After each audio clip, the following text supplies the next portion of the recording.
ሊቨርፑሎች በስተመጨረሻም ወሳኝ ዜና ለደጋፊዎቻቸው አብስረዋል። ቀያዮቹ የኮከብ ተጫዋቻቸውን የሞሐመድ ሳላህን ውል በይፋ ያደሱ ሲሆን ሞ ሳላህ በአንፊልዱ ክለብ እስከ 2027 ድረስ የሚያቆየውን አዲስ የ2 ዓመት ውል በይፋ አድሷል። ግብፃዊው ኮከብ ውሉን ከማደሱ በፊት ለበርካታ ወራቶች በመርሲሳይዱ ክለብ ያለው ቆይታ ጠራጣሪ እንደነበር ይታወሳል። አሁን ግን ውሉን በይፋ አድሶ ተገኝቷል። ሳላህ ውሉን አዲስ ኖሮ ግን ውሎ የነበረው ከዚህ ቀደም በዚህ ክረምት ላይ ይጠናቀቅ እንደነበረ የሚታወቅ ጉዳይ ነው። በፕሪሚየር ሊጉ ካየናቸው የምንጊዜም ምርጥ ተጫዋቾች መካከል ያለ ማጋነን አንዱ የሆነው መሐመድ ሳላህ በ2017 ከሮማ ቤት ወደ ሊቨርፑል መድረሱ ይታወሳል። በመርሲሳይዱ ክለብ በ394 ጨዋታዎችን በአስገራሚ ሁኔታ 243 ግቦችን ከመረብ በማሳረፍ ያለ ማቋረጥ ማስቆጠሩን የቀጠለ ኮከብ ተጫዋች ነው። ሳላህ ቀያዮቹ ፕሪሚየር ሊግ፣ ቻምፒዮንስ ሊግ፣ ኤፍኤ ካፕ፣ ሊግ ካፕ፣ ዩኤፋ ሱፐር ካፕ እና የክለብ ዓለም ዋንጫ እንዲጎናጸፉ እርዳታ ማድረግ የቻለ ተጫዋችም ያደርገዋል። ሳላህ ዘንድሮም የፕሪሚየር ሊጉን የወርቅ ጫማ ደግሞ ለማሳካት እየመራ እንደሚገኝም የሚዘነጋ አይደለም። አሁን እንግዲህ በሊቨርፑል ቤት እስከ 2027 ድረስ በመቆየት በክለቡ ለ10 ዓመታት በመቆየት ታሪክ መስራቱን ለመቀጠል ውሉን አስፍሯል። ሞ ሳላህ ውሉን ካደሰ በኋላ ግን በሰጠው አስተያየት በጣም ደስተኛ ነኝ። እኛ አሁን ላይ ጥሩ ቡድን አለን። ድሮም ግን ቢሆን ጥሩ ቡድን ነው የነበረን፣ ነገር ግን ፈርም ያለው ምክንያቱም ሌሎች ዋንጫዎችን ለማሸነፍ ጥሩ እድል አለን ብዬ አስባለሁና በእግር ኳሴም እንደምዝናና አስባለሁ። እዚህ ጥሩ አመታቶች አሉኝ። ለ8 ዓመታት ያህል ተጫውቻለሁ።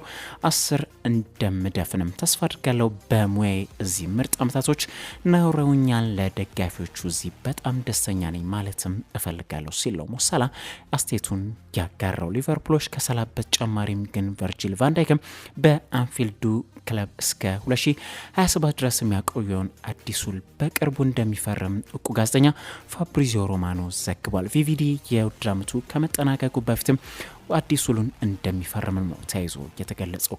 ከሳላህ በተጨማሪም ግን ቨርጂል ቫን ዳይክም የተረጋገጠ መሆኑ ተገልጿል።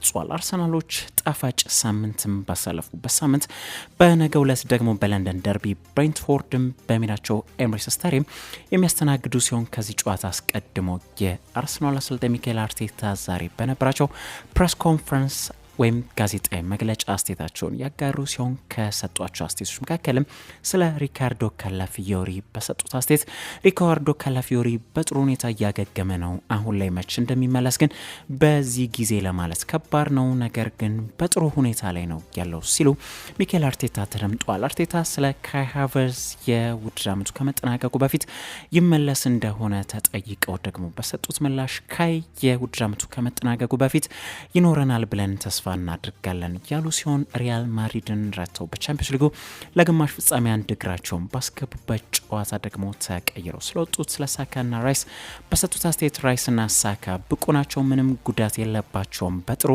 ሁኔታ ላይ ነው ያሉት ሲሉ ነው አርቴታ የተደመጡት። አርሰናል ከብሬንትፎርድ ነገ ምሽት 1:30 ላይ የሚደረግ መርሃ ግብር ነው። ቶትናም ሆትስፐሮች የቀድሞውን የአርሰናል ዋና ስራ አስኪያጅ የሆኑትን ቪና ቬንከቴሻምን የክለባቸው ቦርድ እንደሚቀላቀሉ አረጋግጧል። ቬንከቴሻም የስፐርሶች ዋና ስራ አስኪያጅ በክረምቱ እንደሚሆኑም ነው የተረጋገጠው። የ44 ዓመቱ ግለሰብ ከዚህ ቀደም የስፐርስ ተቀናቃኝ በሆኑት በአርሰናሎች ቤት 14 ዓመታትን ያህል በተለያዩ ሚናዎች ያሳለፉ ያድጋቸዋል። አሁን እንግዲህ ስፐርስን እንደሚቀላቀሉ ተረጋግጧል። ቬንከቴሻም በክረምቱ የስፐርሶች ሲኢኦ እንደሚሆኑ ከተረጋገጠ በኋላ በሰጡት አስተያየት የተወሰነ ጊዜ ካረፍኩኝ በኋላና ካሰላሰልኩኝ በኋላ ከዳኒ ሌቪ ጋር እንዲሁም ከቦርዱ ጋር እንዲሁም ከሙሉ ስታፍ ጋር መስራት ልዩ እድል እንደሆነ አመኛለሁ ሲሉ ተደምጠዋል። አርጀንቲናው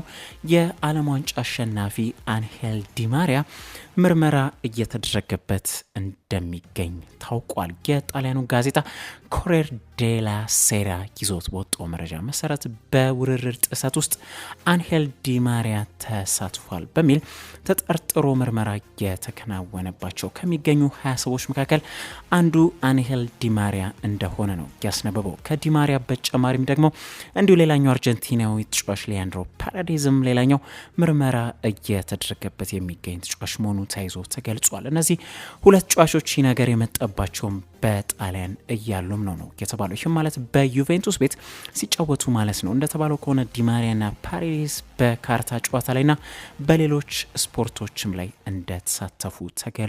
ከዚህ ቀደም በጣሊያን ህጋዊ ባልሆነ ውርርድ ጥሰት ምክንያት ሳንድሮ ቶናሊና ኒኮሎ ፋጊዮሊ ጥፋተኛ ሆነው ተገኝተው የተጣለባቸው የረጅም ጊዜ ቅጣት የሚዘነጋ አይደለም። አሁን ደግሞ ዲማሪያና ፓሬዴስ ችግር ውስጥ ገብተው ተገኝተዋል። ሁለት ተጫዋቾች ከ2021 እስከ 2023 ድረስ ባለው ጊዜ ውስጥ ህጋዊ ባልሆነ ውርርድ ላይ ተሳትፏል በሚል ተጠርጥሮም ነው ምርመራ እየተደረገባቸው የሚገኘው። ውርርዳቸው ደግሞ እግር ኳስ ላይ እንዳልሆነ ተገልጿል። ቀድመን እንዳነሳ ነው ህጋዊ ያልሆነ የካርታ ጨዋታ ግን አንዱ መሆኑ ነው በቀዳሚነት የተጠቀሰው። በዚህ ጉዳይ ግን በርካታ የዩቬንቱስ ተጫዋቾች እየታዩ ሲሆን ዌስተን ማኬኒና ማቲያ ፔሬኒም ከዚህ መካከል እንደሚገኙ ተገልጿል። የአትላንታው ራውል ቤላኖቫና የቶሪኖ ሳሙኤል ሪቺም ግን ተያይዞ ስማቸው የተቀመጡ ቡድን ናቸው። ዲማሪያና ፓሬዴዝን ስናነሳ ግን ሁለት ተጫዋቾች ጥፋተኛ ሆነው ከተገኙ የ250 ዩሮ የገንዘብ ቅጣት እንዲሁም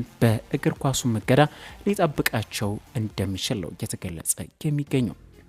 ማንቸስተር ዩናይትዶች በሩበን አሞሪም ቡድን የበለጠ ግቦችን ለማግኘት የወልቭሱን አጥቂ ማታየስ ኩኒያን ለማስፈረም እያሰቡ እንደሚገኙ ላውሪ ዊትዌል ይዞት የወጣው መረጃ ያመላክታል። ዩናይትዶች በጨራሽ አጥቂ ቦታ ላይ ግን የኢፕስዊች ታውኑን አጥቂ ሊያም ዴላፕንም ማስፈረም የሚፈልጉ ቡድን ናቸው። ማታያስ ኩኒያ ደግሞ በ10 ቁጥር ቦታ ላይ አስበው የሚያስፈርሙት ተጫዋች እንደሆነ ነው የተገለጸው። ቀይ ሰይጣኖቹ ሁለቱ ተጫዋቾች ለማስፈረም ግን የግድ ተጫዋቾችን መሸጥ ይኖርባቸዋል። ማቲያስ ኩኒያ ስናነሳው ግን ይጫዋች በቅርቡ በሞሊኒክስ ስታዲየም እስከ 2026 ድረስ የሚያቆየውን አዲሱን የነበረ ቢሆንም በቅርቡ ግን ከጋርዲያን ጋር በነበረው ቆይታ ለተለያዩ የፕሪሚየር ሊግ ክለቦች አላርሙ ማብራቱ ይታወቃል። ብራዚላዊ ተጫዋች ከጋርዲያን ጋር በነበረው ቆይታ በግልጽ አሳውቆ እንደነበረውም ቀጣዩን እርምጃ መራመድ እንዳለብኝ ግልጽ አድርጌያለሁ፣ ለዋንጫዎች መፋለም እፈልጋለሁ በማለት ኩኒያ ወልቭስን መልቀቅ እንደሚፈልግ ገልጾ የነበረበት አጋጣሚ ይታወሳል። የ25 ዓመት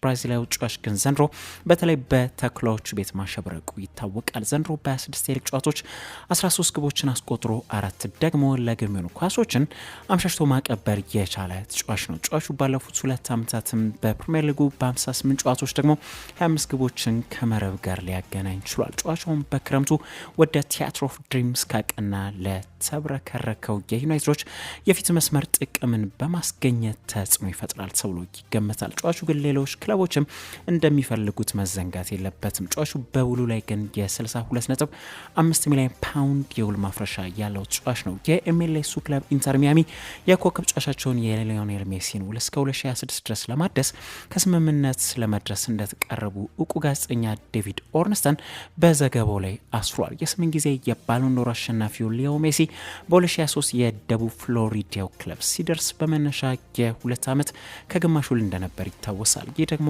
አሁን ላይ ያለው ውል በዘንድሮ የውድድር ዓመት መጨረሻ ላይ እንዲጠናቀቅ የሚያደርገው ነው። ቢሆንም ግን በውሉ ላይ የጨማሪ 12 ወራት የማራዘም አማራጭ ይገኝበታል። አሁን ሜሲ ግን ውሉን ለማደስ እንደተቃረበ ተዘግቧል። ሜሲ ለኢንተር ሚያሚ በ48 ጨዋታዎች 42 ግቦችን ከመረብ ጋር ያገናኘ ተጫዋች